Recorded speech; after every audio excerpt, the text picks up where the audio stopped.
Hey guys, welcome back to another Marvel Legends review. Today we're going to be taking a look at the newly released in the UK Marvel Legends Retro Spider-Man Shocker. Stay tuned guys.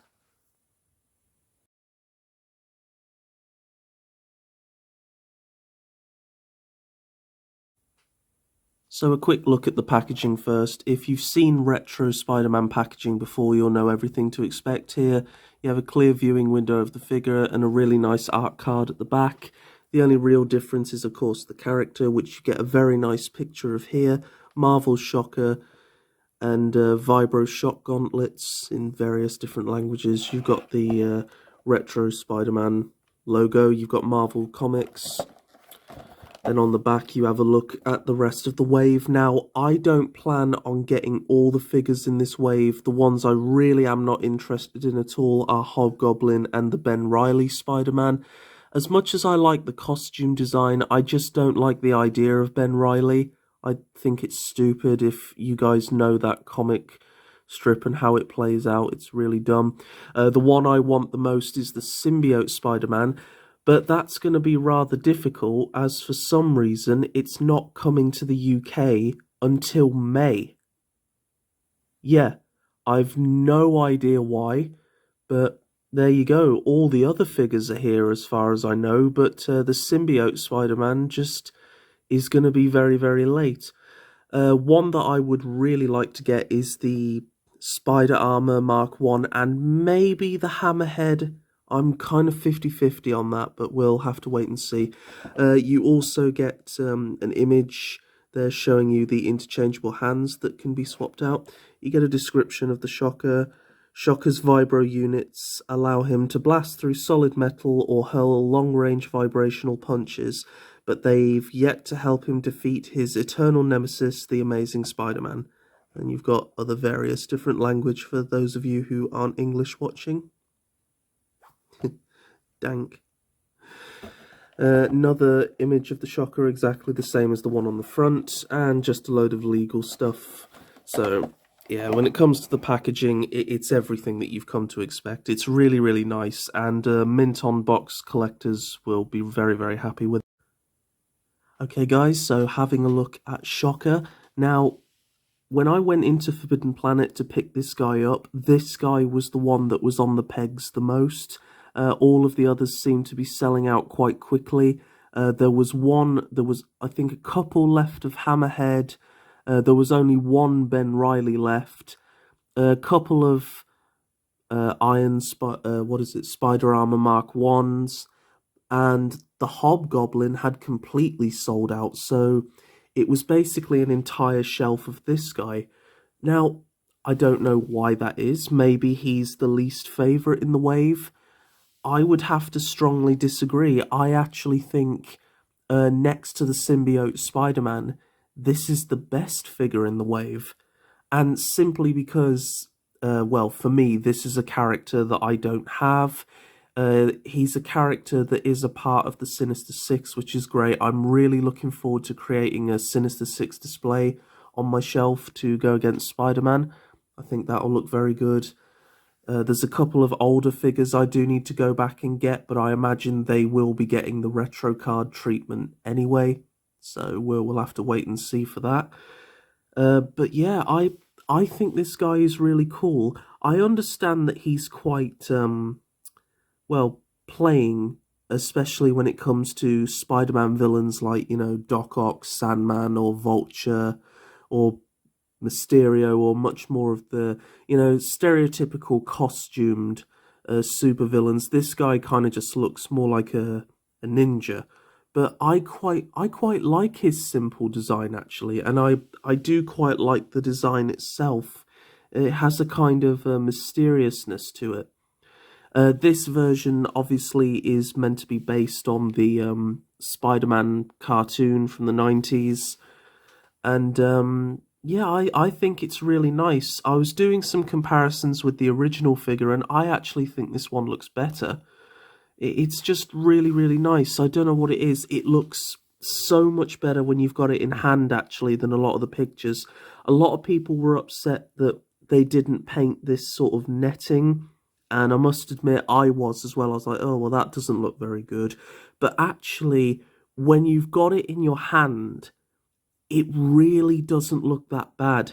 I don't know what it looks like on camera, but the netting is really clear, so you can see it quite easily. And yeah, I think it's completely fine. I don't think anyone needs to do the whole customized thing where you draw them on yourself, which I've seen a lot of people do. I was tempted to do that at one point, but now that I've actually got the figure, I don't really want to. I do think he's really, really nice. I love the face. I think what I like about him is he's more of a traditional villain. He's something that's different to have on the shelf because, you know, in my Spider-Man collection at the moment, I've got absolute, you know, like monsters like the Sandman and Venom and who else have I got? Green Goblin and, you know, things like that. But I think having just a traditional villain like Shocker, who is literally just a guy in a costume with these powerful Shocker gauntlets, you know, I think it's nice. I think it just makes the shelf look a bit more, you know, I don't know what it is about him. I just always really liked him. Really, really nice job on the face. Love how the eyes have been painted. Got this very nice leather texture all throughout the leather parts. If you see there on the boot, you got it. This nice metallic metal on the gauntlets, the belt and the top of the boots here. And the costume is just very, very neat.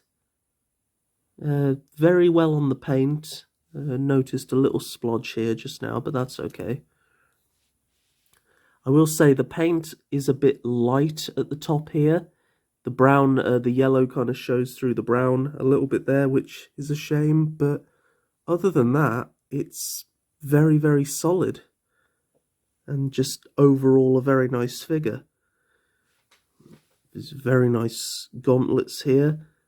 You see he's grabbed hold of them. It is one solid sculpt, as you can see, so it is attached to there, so it's not separate. And because of the connection, you do get articulation here. But what's nice about this figure is he comes with these, well, shock blast things. Now, I personally have no idea how you're supposed to connect these on properly. Apparently, these have come out with a lot of other figures, but the best way I can see about doing it is, I'm probably putting them the wrong way, but when I put them on like this, they kind of just sit there. But then I think the hand comes out too far. So yeah, something like this. I've probably put that on the wrong way. A lot of people will probably say, well, it's this way. As you can see, they're kind of, they push in. And also there's this thing here, which I thought was like a clip that goes onto his wrist. But no, I think it is just because these are reuses from other figures. So, yeah, I mean, it doesn't matter really which way. It's purely personal preference, really. But yeah, that's what it looks like. The shock piece on. And of course, you can do it with both arms. They're a soft rubber.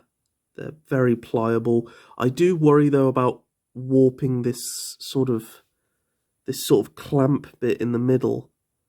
You know, didn't these come with the Mysterio figure, but green? I think they did. I really like this bubble effect. Actually, it's really nice. The sculpting is really good.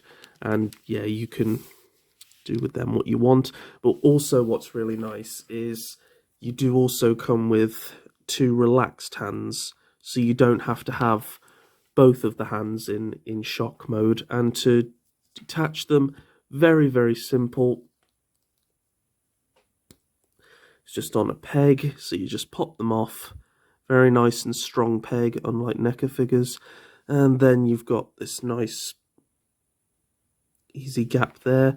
Then you just take the appropriate hand and just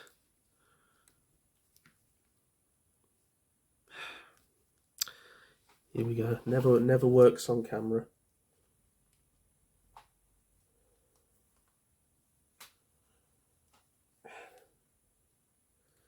Oh yeah, there we go. Just take the appropriate hand and just clip it on like so. So yeah, you can have a much more relaxed one if you so wish. So yeah, it's nice that they do that. Yeah, it just adds a bit more display option to the figure. So not an absolute plethora of accessories, really just the two swappable hands and the two blast effects, but that's really all you need for this guy.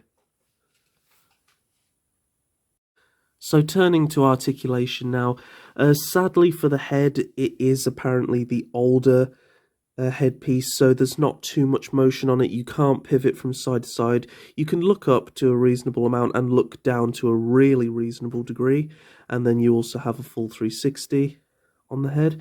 The arms can come out even further, but just be careful when you're doing that because you don't want to scratch the paint off the top like I have literally just... Oh no, it's a piece of plastic. Yeah. One thing I noticed about these joints on Marvel Legends, really, they can be a bit gummy, and then they kind of just go whenever they want to. Like, I could barely get these to move yesterday, and you also have a 360 at the bicep, as well as a double bend at the elbow, so you can bring his arm reasonably far up, but due to the size of his muscles, not really far. Then, as I said, you have a full rotation just at the top of the gauntlet, because that's where the peg is. You have an ab crunch joint, so he can look forward reasonably far, and back really far as well. You have a full rotation at the waist, really far kick forward at the knee, and actually back as well reasonably, so that's cool. You have a full rotation at the top of the leg, a double jointed bend at the knee. All the joints are quite tight on mine, but then again, I'd rather tight joints than loose joints, so yeah, he can't kick himself up the butt because of the shape of his legs and boots, but still reasonably far back, which is nice.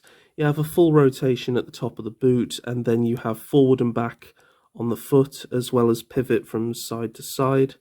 So yeah, you know, it is good, the articulation. It's just not as much as you see on some of the more newer ones, like the Peter Parker Spider-Man. I'm so happy that they're using that body for the symbiote. But look, sometimes I think there is such thing as too much articulation.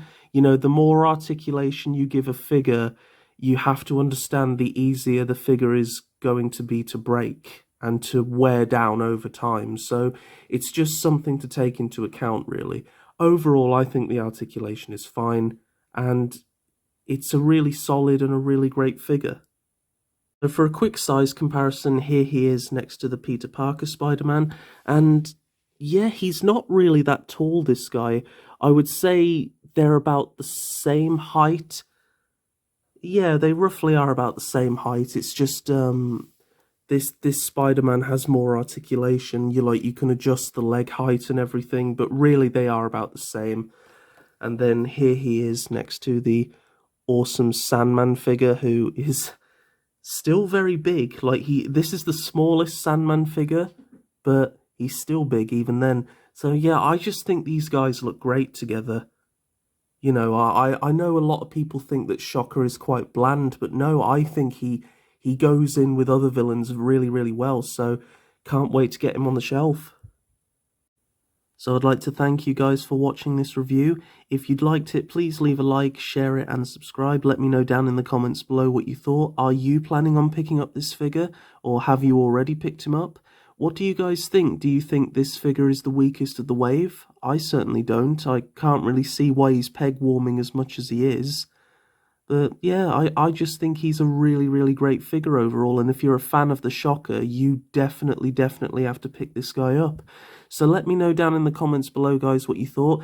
If you're interested in seeing more Marvel Legends reviews, stay tuned to the channel, because I am going to try and get more. As I said, the symbiote Spider-Man is a priority. It is annoying that it won't be available until May. I've no idea why, guys. I really don't, but who knows, maybe I will pick up more of the wave during that time, probably the Spider Armor Mark 1 and the Hammerhead figure. And I might cave in and also get the Hobgoblin, but we'll have to see because he's currently sold out quite a lot. So thanks for tuning into this video, guys. Stay safe and happy wherever you are in the world, and I will see you in the next video. Bye-bye. Wow, so you're the least popular of the wave. Huh, that's a real shocker. Ah.